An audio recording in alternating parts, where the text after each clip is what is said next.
Assalamualaikum warahmatullahi wabarakatuh.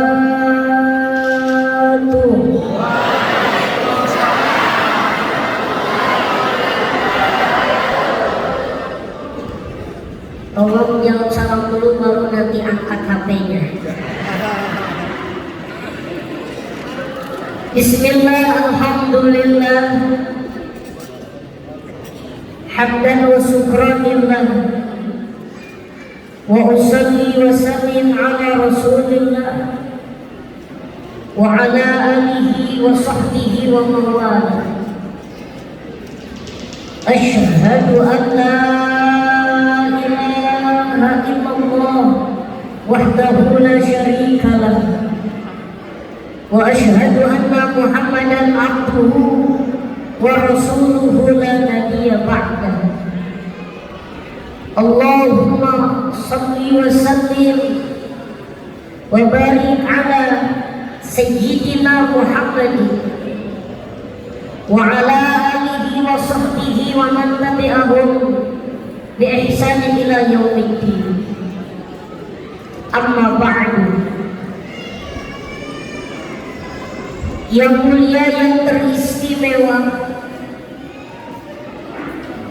para habaib Duriyah baginda Nabi besar Muhammad Sallallahu alaihi wasallam yang kita muliakan, yang kita harapkan barokah doa dan ilmunya. Wabil khusus beliau Sayyid Al-Hakim Asadullah Asgaf, Mudir Jatman Provinsi Lampung. Mudah-mudahan beliau senantiasa Allah berikan panjang umur, Allah muliakan dunia akhirat, dan mudah-mudahan senantiasa kita bersama-sama mendapatkan barokahnya dari beliau. Amin ya rabbal alamin. Yang mulia, yang kami hormati, para habaib yang lainnya, mohon maaf tidak bisa kami sebutkan satu persatu. Yang mudah-mudahan senantiasa Allah muliakan dunia dan akhirat. Amin ya rabbal alamin. Para yai, para ulama yang kami ta'limi, yang kami harapkan barokah doa ilmunya, mohon maaf tidak bisa kami sebutkan satu persatu. Wabil khusus Abu Karam, Al-Ustaz Qadir Soleh, mudah-mudahan senantiasa Ustaz sehat panjang umur, Allah muliakan dunia akhirat. Amin ya rabbal alamin. Jajaran kepemerintahan yang kami hormati di sini, di sebelah kami, insya Allah beliau paling ganteng menurut istrinya.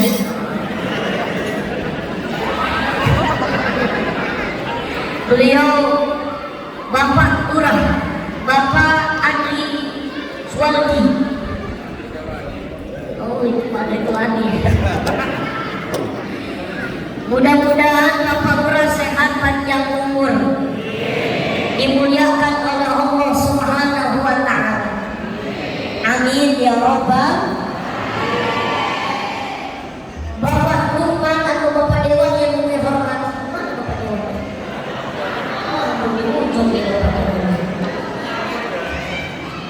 Mudah-mudahan beliau senantiasa Allah berikan kemuliaan, diberikan kesehatan panjang umur. Amin ya rabbal alamin. Dan tak lupa para tokoh masyarakat, tokoh pemuda, tokoh wanita, jamaah, bapak-bapak dan ibu-ibu umat Nabi Muhammad Sallallahu alaihi wasallam, yang mudah-mudahan senantiasa Allah muliakan dunia akhirat. Dan tak lupa yang kami hormati, yang kami cintai, yang kami banggakan, teman-teman kami tuh yang kecil-kecil, ada yang di atas sana, ada yang di bawah. Mudah-mudahan senantiasa Allah jadikan anak-anak ibu soleh dan soleh. Amin ya rabbal alamin. Dan tak lupa yang kami cintai, yang kami banggakan, istri Mumun. Alhamdulillah ikut bersama Mumun. Kita doanya supaya sehat panjang umur. Dan di sebelah istri Mumun ada guru Mumun dari pesantren Al-Falah Edukasi Tanabus. Beliau Umi Hajah Fatimah Zahra. Alhamdulillah beliau juga hadir di tengah-tengah kita semua. Mudah-mudahan senantiasa Allah berikan panjang umur kemuliaan, amin ya rabbal alamin. Alhamdulillah, mari kita bersama-sama bersyukur kepada Allah yang telah memberikan nikmat kepada kita semua, sehingga kita bisa berkumpul bermuajah di masjid yang insya Allah dimuliakan oleh Allah. Mudah-mudahan Masjid Al-Munawwarah ini menjadi saksi kelak yaumil qiyamah. Kita semua berkumpul dalam berzikir kepada Allah, memuji Rasulullah sallallahu alaihi wasallam. Dan mudah-mudahan Masjid Al-Munawwarah ini menjadikan satu perahu menuju surga Allah Subhanahu wa ta'ala. Amin ya rabbal. Salawat beriring salam kita sampaikan kepada junjungan yang mulia, Nabi yang agung, Nabi yang sempurna, Nabi besar Muhammad sallallahu alaihi wasallam, yang mudah-mudahan kita mendapatkan syafaatnya kelak yaumil qiyamah, diakui sebagai umatnya, dan istiqomah di saat kita bibir kita membaca salawat kepada baginda Nabi besar Muhammad sallallahu alaihi wasallam. Amin ya rabbal. Bapak Ibu jamaah yang dimuliakan Allah Subhanahu wa ta'ala, kira-kira yang di belakang sana kelihatan nggak Bu? Alhamdulillah. Kalaupun nggak kelihatan kan ada kamera Ibu ya. Ibu-ibu lebih cakep di kamera atau lebih cakep aslinya Bu? Alhamdulillah. Jawabannya sama persis seperti jawaban istri Ibu. Kalau Ibu tanya, sayang, woi, kan udah nikah, pakai woi, ya. Boleh nggak menikmati begitu? Boleh ya dia. Anda sudah menikah. Yang jomblo tolong jangan bersedih. Pun itu pertanyaan disampaikan kepada istri Mumun. Ini ganteng apa enggak? Pokoknya ganteng lah. Alhamdulillahirabbil. Bapak Ibu jamaah yang dimuliakan Allah Subhanahu wa ta'ala, ketahuilah ketika kita hadir di majelis ilmu, di majelis zikir, di majelis maulid, di majelis bersalawat kepada Rasulullah sallallahu alaihi wasallam, pada hakikatnya kita semua ini sedang menerima cahaya dari Allah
Subhanahu bu, bu, hati yang dimana tidak mampu memahami ayat-ayat Allah, hati yang tidak mau memahami ayat-ayat Allah adalah hati yang dimana banyak kotorannya, banyak penyakitnya, ya bu.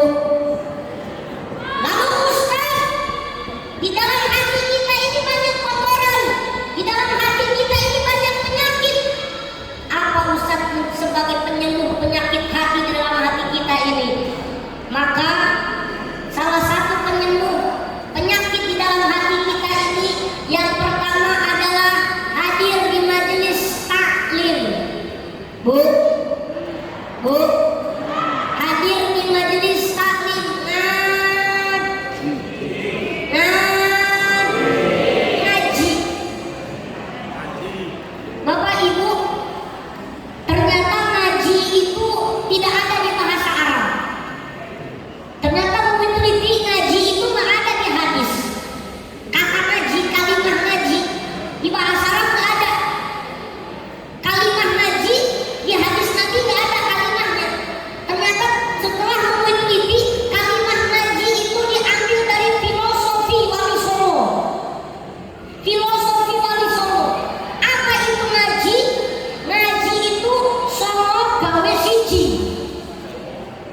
Songo gawe siji, 9 untuk 1. Apa maksudnya ngomong 9 untuk 1? Lihat ibu bapak, di dalam panca indera kita, di dalam tubuh kita ini ada 9 lubang. Ada 9 lubang menuju 1 lubang. Apa bu? 1 lubang pak? Kubur, kuburan. Mana Ustaz 9 lubang yang ada pada tubuh kita? Kita hitung. Mata kita ada berapa lubangnya? 2. Telinga kita ada berapa? 2. 2 tambah 2? Pinter anak bapak. Mohon maaf. Ya. Mulut kita lubangnya ada berapa? 1. Ya. Setelah itu hitung kita lubangnya ada berapa? 2. 4 tambah 1 5. 5 tambah 1 6. Terus apa lagi? Ada lagi? Ya. 7 ya. 6 tambah 1 7. Ditambah lagi mohon maaf belakang dan depan. Itu nggak usah dijelasin di dalam masjid. Mohon maaf Bapak Ibu, mau ini paling sulit dihafal banget. Mau ini paling nggak enak kalau ceramah dalam masjid. Kenapa? Karena kita harus jaga adab, jaga tata krama. Bahkan dalam satu riwayat hadis Nabi ada nanti makhluk, disebutnya makhluk haris, seperti kala jengking yang panjangnya dari timur ke barat, dari utara ke selatan, yang tingginya dari bumi ke langit, keluar dari neraka mencari di padang mahsyar. Salah satu yang dicari oleh haris ini adalah mereka yang datang ke masjid bukannya beribadah, ngomongnya tidak ada azab di dalam masjid, di mana mereka yang datang ke dalam masjid bukannya berbicara tentang zikir, bukannya berzikir kepada Allah, memuji Allah, tapi membicarakan ialah urusan dunia. Ketemu dengan tetangganya di masjid, mohon maaf ibu, bu, kalau dalam masjid nggak boleh ngomongin urusan dunia, ya bu ya. Dagangan jangan dibawa ke masjid bu, ya bu ya. Ibu-ibu datang ke masjid colek-colekan. Kemarin cabai harganya berapa? Ini nggak boleh bu. Di masjid ini tempat di mana kita beribadah kepada Allah Subhanahu wa Ta'ala. Ya. Ada 9 lubang dalam tubuh kita menuju 1 lubang. Maka ini yang disebut ngaji. Songo gawe siji. Insya Allah kalau kita datang ke pengajian, hati-hati yang banyak penyakitnya, insya Allah Allah angkat penyakit dalam hati kita. Amin ya Rabbal. Kadang-kadang mohon maaf, belum juga kita dengerin ceramah, baru nyampe ke dalam masjid, baru nyampe ke majelis taklim, hati kita sudah berikan kedamaian oleh Allah Subhanahu wa Ta'ala. Belum juga dengerin zikir,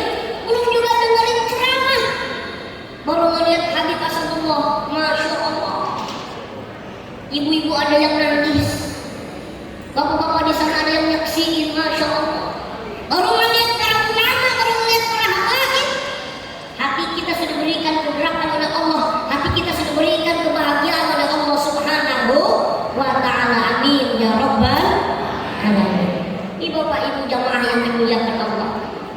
Lalu yang kedua, salah satu obat hati adalah dengan tilawatil Quran, dengan membaca Al-Quran.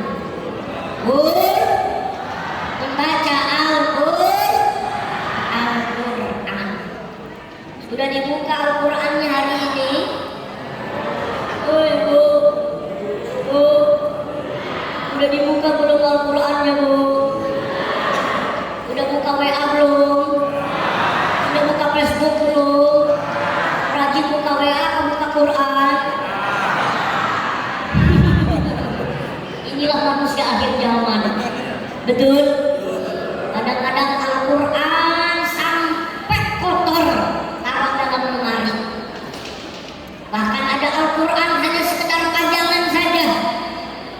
Ada Al-Quran hanya sekedar pampanan saja dilihat. Padahal Al-Quran adalah pedoman, undang-undang kita semuanya untuk menggapai ridho Allah Subhanahu.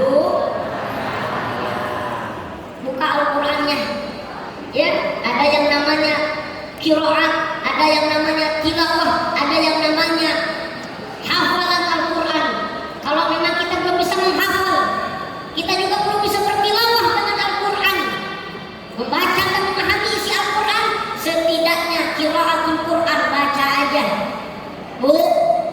Buka Al-Quran, baca aja. Insya Allah walaupun dibaca cuma 1 ayat 2 ayat, insya Allah kalau niatnya kita beribadah kepada Allah, niatnya untuk menggapai ridho Allah, insya Allah akan dapat pahala. Kata bapak-bapak, Ustaz, saya ini dulu nggak pernah belajar Quran, saya nggak ngerti Al-Quran, Ustaz. Makanya saya beli Al-Quran, tapi ada terjemahannya, ada kata labiknya. Boleh nggak Ustaz belajar? Silahkan belajar. Alangkah lebih bagusnya belajar dengan guru ngaji langsung. Ustaz, kami udah bisa baca Quran, cuman kadang-kadang masih sering salah. Makanya kita dinasehatin kalau belajar Al-Quran, kalau baca Al-Quran, pertama yang diniatin belajar dulu. Insya Allah dapat 2 pahala. Pahala pertama adalah pahala membacanya, yang kedua adalah pahala belajarnya. Ya Bu, udah berapa ayat hari ini Bu? Belum baca Bu, walaupun cuma 1 ayat dalam 1 minggu baca. Ustaz, saya bacanya nggak banyak-banyak, 1 ayat saja 1 hari. Ngobrol silahkan. Allah Maha Pemurah, Allah Maha Pengasih, Allah Maha Rahman, Allah Maha Rahim. Masya Allah, keistimewaan kita sebagai umat Nabi Muhammad Sallallahu Alaihi Wasallam. 1 huruf yang kita baca dibalas Allah 10 kebaikan, 10 derajat. Amin ya Rabbal. Pagi-pagi buka Al-Qurannya, Bismillahirrahmanirrahim, Yasin, Shadaqallahul Adzim. Lanjutin lagi besok, Bismillahirrahmanirrahim, Wal Qur'anil Hakim, Shadaqallahul Adzim. Lanjutin lagi besok. Lumayan, Alhamdulillahirabbil. Tuh, makanya ajarin juga sama anak-anak kita, Ustaz. Kenapa anak saya ajarin ngaji? Karena saya tahu saya ini nggak bisa baca Quran. Kami ini orang tua nggak bisa baca Quran. Ibu bapak, ayo kenalin anak-anaknya kepada Al-Quran. Ini masjid luar biasa megahnya. Salah satu memakmurkan masjid itu adalah Pak Kamil Masjid menyediakan majelis taklim untuk anak-anak ngaji, anak-anak TPA. Ada nggak di sini TPA-nya? Sebelah mana? Di belakang sana ya? Oh, di samping. Tapi kayaknya ini masjid juga belum beres ini bangunannya. Ini kayaknya tugasnya Pak Dewan dengan Pak Lurah. Kebagian.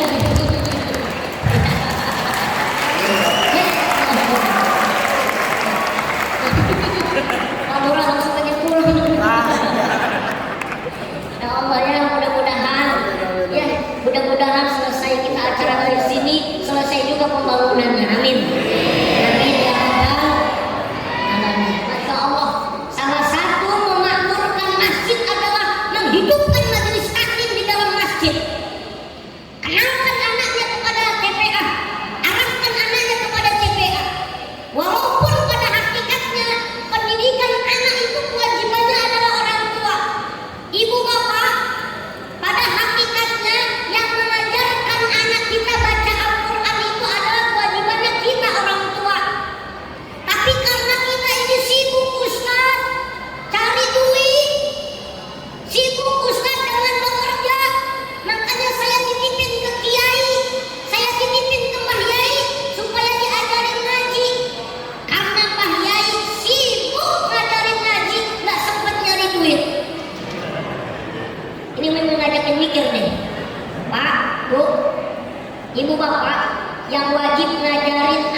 Betul. Tapi karena orang tuanya sibuk nyari duit, dititipin ke kiai, dititipin ke ustadznya nggak sempat nyari duit karena ngurusin anak kita ngajarin ngaji. Kira-kira gimana ini konsepnya? Paham kan? Kadang-kadang ada anak ngaji masuk TPA kayak anak yatim piatu, orang tuanya nggak jelas. Banyak orang tuamu itu ngajarin ngaji TPA. Kalau orang tua zaman dulu, mungkin masih ingat dulu waktu masih kecil.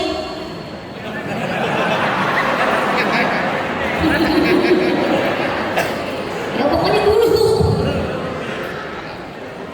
Tuh kalau ada anak yang mau ngaji itu orang tuanya juga ikut. Ya. Dititipin dengan orang tuanya, Ustaz, saya titip anak saya. Terserah Ustaz. Mau dibikin hitam, mau dibikin putih, mau dibikin hijau. Yang penting anak saya manfaat barokah. Itu titipan orang tua zaman dulu. Makanya orang tua zaman dulu nggak pernah tersinggung, nggak pernah marah kalau anaknya pulang kupingnya merah gara-gara dijewer sama ustadznya. Betul nggak? Beda dengan orang tua zaman dulu yang lebay. Kalau dicubit sedikit, laporan polisi. Orang tua lebay. Makanya anaknya pada mujak semua. Karena orang tuanya juga lebay. Betul? Bukan artinya Umi mengizinkan pendidikan yang keras, bukan. Insya Allah dengan pendidikan yang tegas, bukan keras, dari kiai, dari ustaz, insya Allah itu akan jadi barokah manfaat. Mohon maaf, ini Umi juga dari didikan yang keras. Ya, dulu waktu Umi di pesantren, Umi ada kalau nggak berjamaah ditajir 5 kali.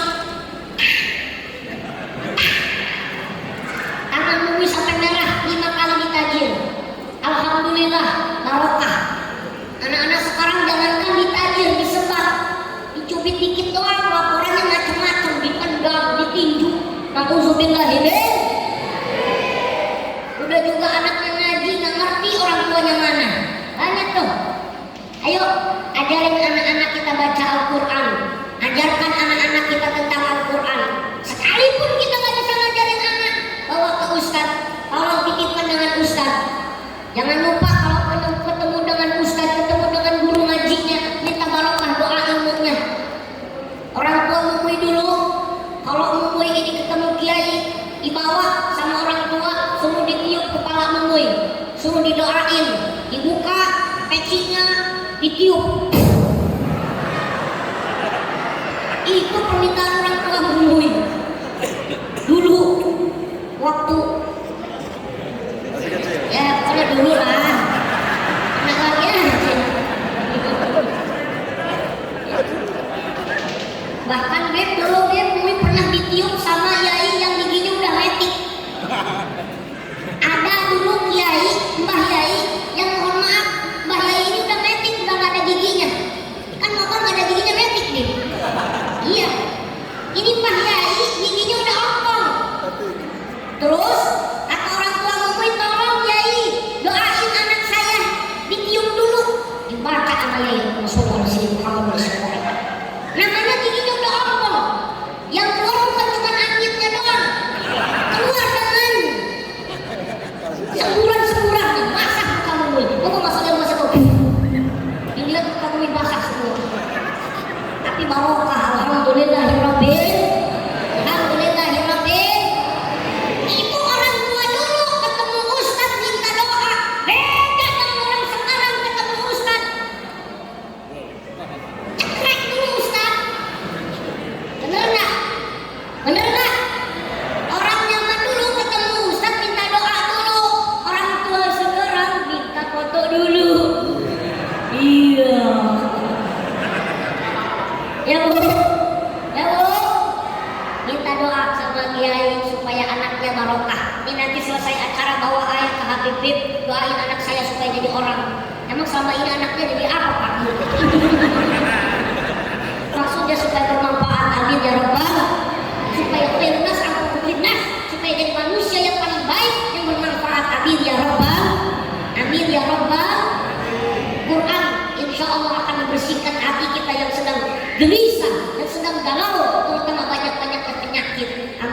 Rabbal. Lalu salah satu untuk menjadi obat hati di dalam hati, penyakit hati kita ini adalah zikrullah, zikir kepada Allah Subhanahu. Ibu bapak, ada yang ngomong, Ustaz, zikir itu la ilaha illallah, itu namanya tahlil. Ustaz, subhanallah, itu namanya tasbih. Ustaz, alhamdulillah ya, itu namanya tahmid. Allahu akbar ya Ustaz. Zikir itu namanya takbir. Itu wiridnya. Tapi pada hakikatnya zikir adalah di dalam hati kita yang senantiasa terus mengingat berdenyut Allahu akbar, Allahu akbar. Kalau mulut dan wirid itu adalah wasilahnya untuk mendekatkan diri kepada Allah Subhanahu wa ta'ala. Amin ya rabbal. Makanya kita kadang-kadang kalau pengajian begini nih diajakin zikir, kita tadi sholawatan. Masya Allah, menggunakan bapak-bapak khusyuk sholawatannya. Ada yang sholawatan sambil pegang tangan, kepalanya nunduk, ternyata tidur. Ada juga mama tadi lagi sholawatan, kepalanya udah ke atas. Masya Allah. Makanya mami senang juga di kalau pengajian ngadepin emak-emak. Sebab wanita inilah lihat wajah-wajah ibu-ibu solehah, Masya Allah. Ya, Umi senang melihat mama pengajian, dibawa suaminya, dibawa anaknya. Ya, mudah-mudahan mama yang ada di sini, mama ahli surga semuanya, amin. Insya Allah. Kalau hari Jumat nih, mama paling kompak. Bahkan yang paling konsisten zikir itu mama daripada bapak-bapak. Coba lihat, walaupun suaranya melengkang tinggi, suaranya melengking, la ilaha illallah, la ilaha illallah, tapi masih istiqomah. Kadang-kadang begitu ikut pikiran la ilaha illallah, jauh barang-barang hayyullah, la ilaha illallah, hayyullah, kompak sampai beres tuh, la ilaha illallah, la ilaha illallah, la ilaha illallah. Itu ibu-ibu, makanya luar biasa. Beda dengan bapak-bapak, Beb. Gue sering lihat kalau bapak-bapak begitu, la ilaha illallah, kita di belakang, cuma kedengeran,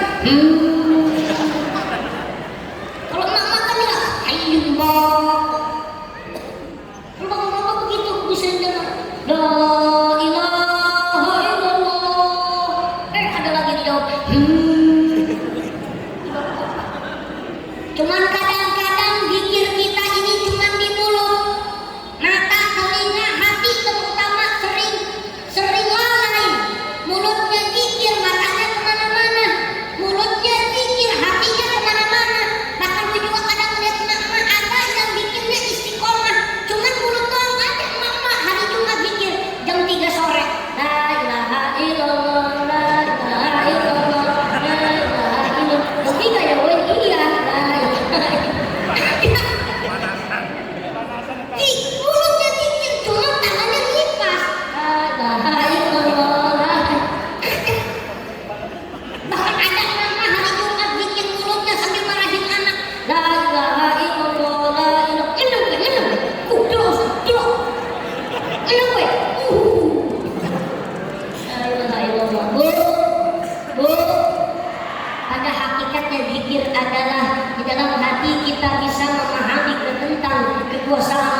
bawa perempuan pakai baju biru, tas biru, cantik bu pokoknya.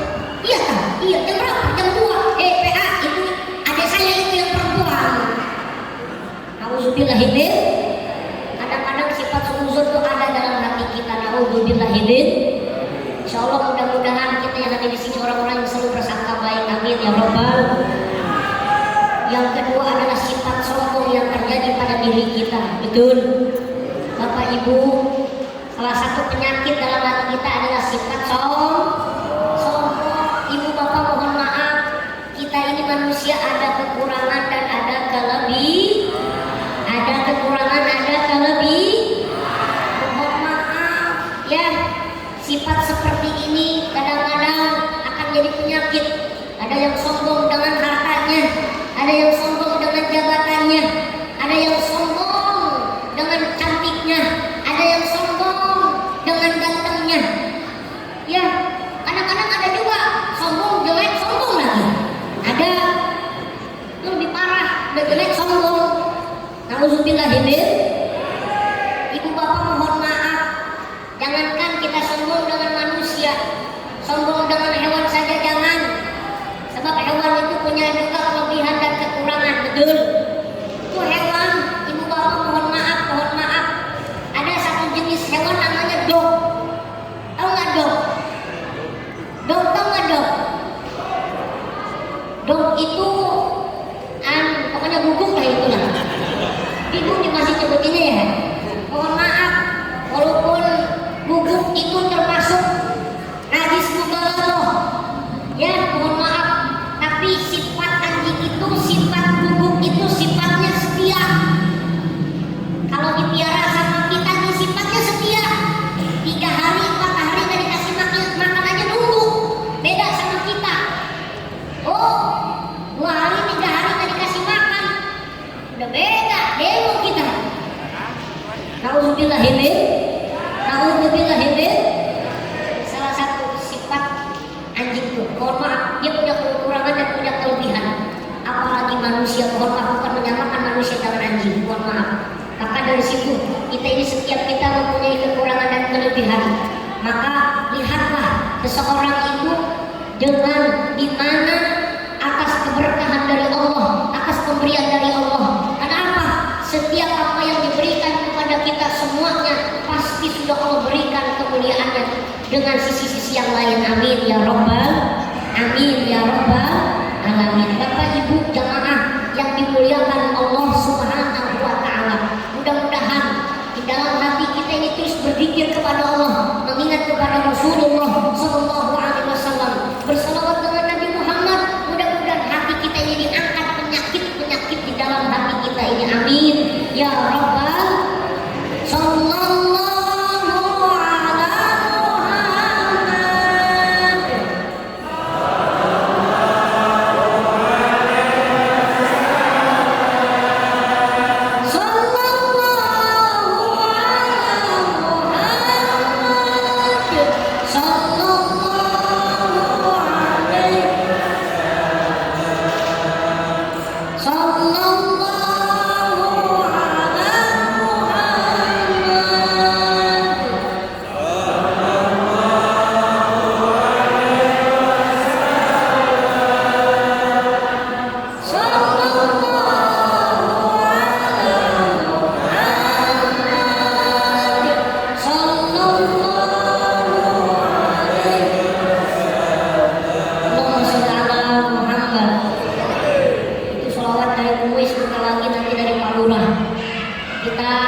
Mudah-mudahan Pak Lurah bisa baca sholawat bareng dengan kita berikutnya ya Beb ya.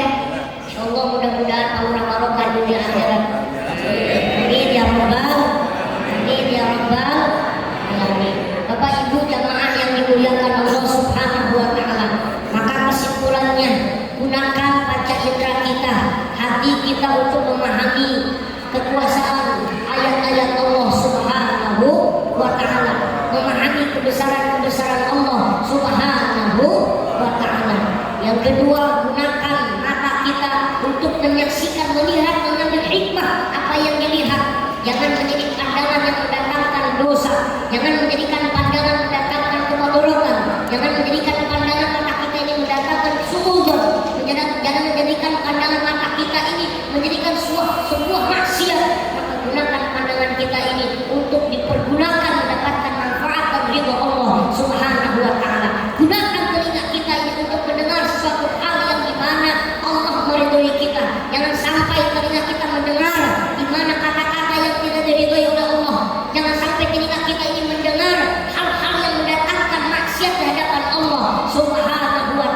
begitu juga dengan panca indera kita yang lainnya. Mudah-mudahan setiap silap dan salah kita, baik yang terkecil, mudah-mudahan apa yang terbesar dengan hadirnya di majelis maulid di Masjid Al-Munawwarah ini senantiasa Allah ampuni dosa-dosa kita. Amin ya rabbal alamin. Demikian yang bisa kami sampaikan, karena waktunya udah malam, anak kecil nggak boleh tidur malam-malam. Kebetulan istri kita ini juga mau WA, jangan malam-malam karena neng kedinginan. Mohon maaf karena istri Mumi baru periksa tadi, lagi kurang sehat, minta doanya sehat panjang umur. Amin. Amin ya rabbal alamin. Minta doanya, mohon maaf ya, sebab dari itu dengan doa masyarakat, dengan doa jamaah, insya Allah mudah-mudahan Allah kabulkan. Amin ya rabbal. Doain itu rumah tangga Mumi supaya sakinah mawaddah warahmah. Amin. Alhamdulillah udah 7 bulan perjalanan pernikahan Mumi, mudah-mudahan nanti di yaumil kiamah. Cuman orang tua Mumi lah yang menitipkan anak laki-lakinya kepada menantunya. Kalau yang lain biasanya orang tua perempuan yang nitipin sama anak laki-laki sama menantu lakinya. Kalau Mumi beda, Mumi yang nitipin sama istri Mumi. Neng tolong jagain AA. Kalau memang waktunya mandi, mandiin. Waktunya pakai baju, pakaiin. Terima kasih. Mohon maaf minta doanya ya. Amin ya rabbal alamin. Assalamualaikum warahmatullahi wabarakatuh.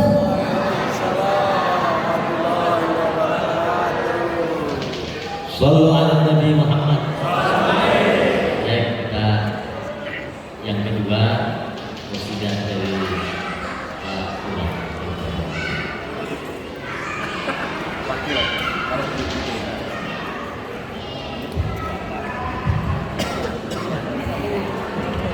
Narya, salam Narya, sama-sama Narya, agar kita depan menjadi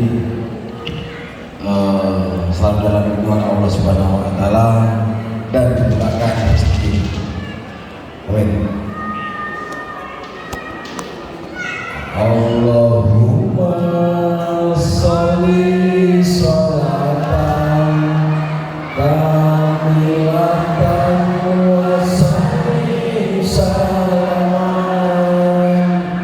taman ala sayyidina